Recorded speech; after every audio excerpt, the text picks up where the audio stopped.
They run the counter now on first down. And he'll be taken down, losing yardage back at the 9-yard line. And now, defensively, they're going to burn their first timeout. Remember, they get an extra time built in coming up here shortly at the 2-minute warning. He'll drop to throw. And his defense here going to burn their second timeout. But you can also factor in another timeout that they'll get when the clock stops at the 2-minute warning. Need something from deep in the bag of tricks here after first and second down went backwards. It's third and very long. They'll drop to throw. Now they set up the screen. That's complete. And he'll get this up to the 4 right about there, and that's about it. And now a timeout taken here defensively with 2:07 remaining. So they'll also have the stop coming up at the 2-minute warning.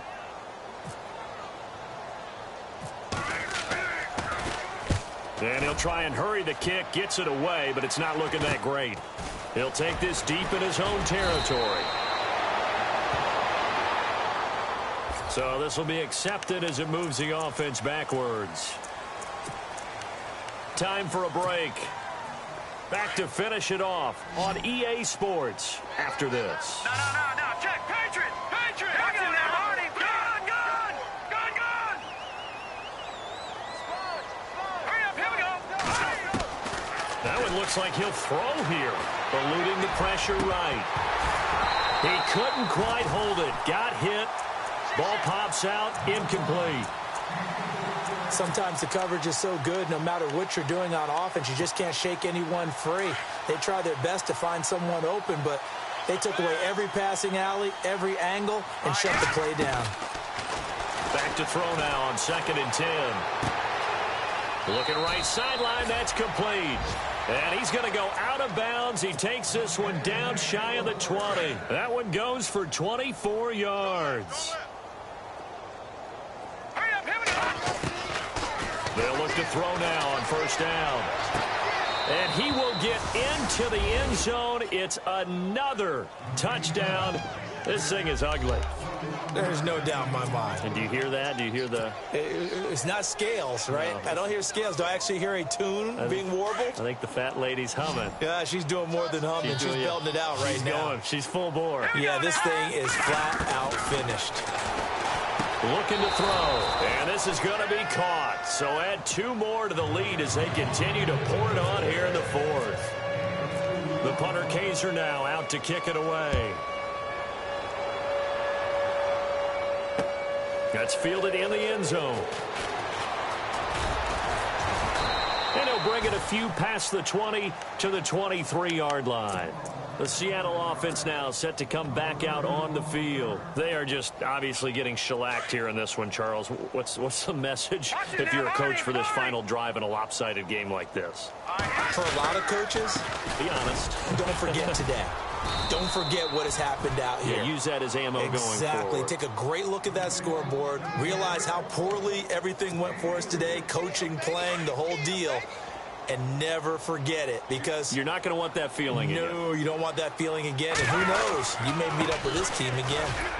And he powers his way up past the 30. Call it a gain of 5 there on the run, but they'll remain a yard or 2 short here with 3rd down coming up. Frustrating for a defense, energizing for an offense. Finding a way to create that type of yardage in your running game, that'll make the guys carrying the ball very, very happy. On 3rd down, it's Armstrong, and he will lose yardage here to the 31-yard line. That'll make it 4th down after a loss of 1. And they're indeed going to go for it here on 4th down. So trailing here in the last quarter, let's see how this plays out. As expected, they're going for it to keep the drive alive. And my goodness, another interception. Picked off at the 35. And he brings this one back. It's a pick 6 and a Charger TD. Defensively, they've had their way in this one. That pick 6 makes that scoreboard even more lopsided. I remember talking with a guy in the league, and I said, what do you do when the game's like this? You know, it's pretty much over. You ready to go to the bench and hang out? He said, oh, heck no.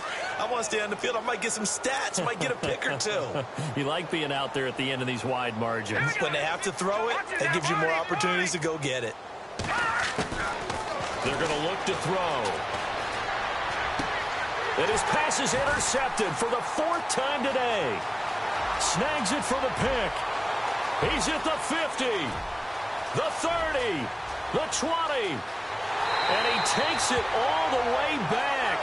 It's a pick 2, if you will, as that play backfires in a big way.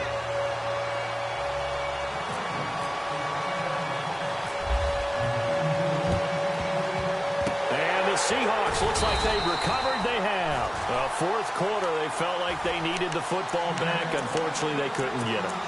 And I know we brought analytics into the game, and someone has said here that the data says that when a team's expecting an onside kick, 80% of the time, the team expecting it, they do actually recover the ball, which is what we saw here. I just wonder if that number is much. And now here is another interception. Picked off inside the 10. And the return will stop right around the 25. What a nightmarish game he's having now. 6 interceptions that he has thrown. Absolutely unbelievable, isn't it? Hard to believe we're watching this and have seen it, but it just tells you about the game of football. It giveth and it taketh away. Yeah, the guys, though, that have thrown 6 interceptions in a game, the likes of Peyton Manning, Brett Favre, I think Joe Namath, he did it 3 times. And some changes here as the D-line separates some. Now a play fake here on first down. Flushed out right. Now he's going to throw deep right side. That's caught inside the 20. And they are going to score again. Yet another touchdown as they just add to their totals. Well, I've got to laugh here, and I really don't want to because the old school in me is not happy about this score this late, not necessary. But this is Madden, isn't it? Yeah. This is how it works. Rub it in. Have a day. I mean, what does it matter? These guys who are playing in this game, there are no feelings Exactly. there. They don't have to face the guy. Well, they might if they're in the same room going head-to-head. But that's the about virtual guys on the screen don't have to face each other after this one. In that case, run it up. And the Seahawks, looks like they've recovered. They have. And that's why you have your hands team out there on the field. Those are the best guys ready to make that play. And let's face it, it was executed well. It wasn't a bad kick. It wasn't anything like that. Just that the normal outcome actually came to play. Analytics will tell you it's a very low possibility of getting the ball for the team kicking it in an onside kick situation. You're all about the numbers, aren't you? All about the numbers, baby. It's a new game now. They don't lie. And that one drops to the ground. Incomplete. Clock stops here just inside of 20 seconds. 19 left. Now he'll look to throw here on 2nd and 10. And he comes back with one complete.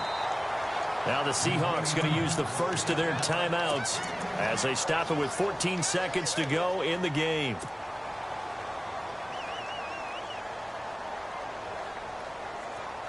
The offense on 3rd down tonight, the struggle has been real. They have had ample opportunities. They've yet to cash one in. They're looking at 3rd and a few inches.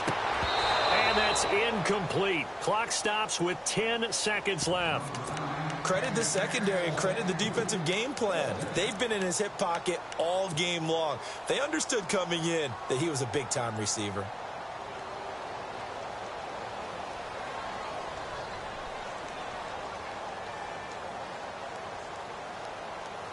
All right, they're going to try and keep hope alive here on 4th down. They're going for it. Let's go! Got to try it here. He's back to throw. And that is incomplete, stopping the clock with 5 seconds to go. They had to go for it with such little time remaining. And the Charger defense stands tall, and they get the football back. And we're hitting the end of this one, and it looks to probably be the final play. Here's a play fake as they set up to throw. Escaping the pressure right. And it's incomplete. They're still throwing to the very end. But now this game is over. And partner, this first week, this first game that we get to call together, so special every year, week 1. You had the flyover, the big American flag out there before the game, all the hoopla, just having football back, so special. It is an opening day, opening game. There's just nothing like it because you really build to a crescendo. But the best part for us is that crescendo lasts for a while. Opening game here, an entire season, we get into the playoffs, to the Super Bowl. I was really excited. I could barely sleep last night. I can't imagine being a player. So for our visitors, it's a fantastic start as they roll to a blowout victory here in the season opener. And they'll get another road test next week as they head to Oakland to take on the Raiders. Meanwhile, for Seattle, they obviously fall to 0-1 with the defeat. And they'll look to get back on track next week as they travel to Denver to take on the Broncos. So that's a wrap. For Charles Davis, I'm Brandon Gaudin. And this has been a presentation of the NFL on EA Sports.com. From Seattle, so long, everybody.